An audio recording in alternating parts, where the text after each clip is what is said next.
మన ఫ్యామిలీలో నలుగురు ఉన్నారనుకో, మన నలుగురు ఐదుగురు అన్నదమ్ములు ఉన్నారనుకో, మనతోటి ఎవరు ఏ కోడలు మంచిగా ఉంటుందో ఏ కోడలు చెడ్డగా ఉంటుందో తెలియదు. కానీ మనతోటి ఒకరు మంచిగా ఉంటారు, ఒకరు చెడ్డగా ఉంటారు. అంతా నా వాళ్ళే అని అనుకుంటారు.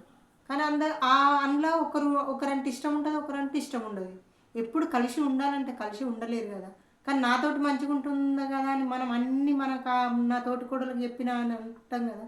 చెప్తే వాళ్ళు ఏం చేస్తారంటే మీదికి అక్క అని తీయగా మాట్లాడతారు, వెనుక సురుకులు అంటిస్తారు. సూదు సూదు మాటలు కొడుతుంటే అగ్గి లెక్క. మళ్ళీ ఎందుకన్నావని అంటే మనల్ని ఏమంటారు రివర్స్గా, నేను నవ్వుకుంటాను అది కూడా సీరియస్గా పట్టించుకున్నావా అంటారు. కానీ ఆ సీరియస్గా ఎందుకంటారంటే మనసులో ఏది ఉందో కాబట్టి బయటకు చెప్పింది, అది నవ్వుకుంటూ చెప్పింది. ఎందుకంటే నవ్వుకుంటా అంటే తప్పు ఉండదు కాబట్టి తప్పు రాదుగా అనాలని అంటారు అట్లా.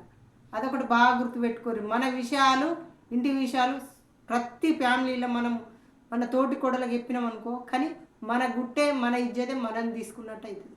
బాగా గుర్తుపెట్టుకోరు. మనోళ్ళే మనకు శత్రువులు అవుతారు, ముఖ్యంగా తోటి కోడళ్ళు. నేను బాగా అనుభవం తిన్న అనుభవంతో చెప్తున్నా.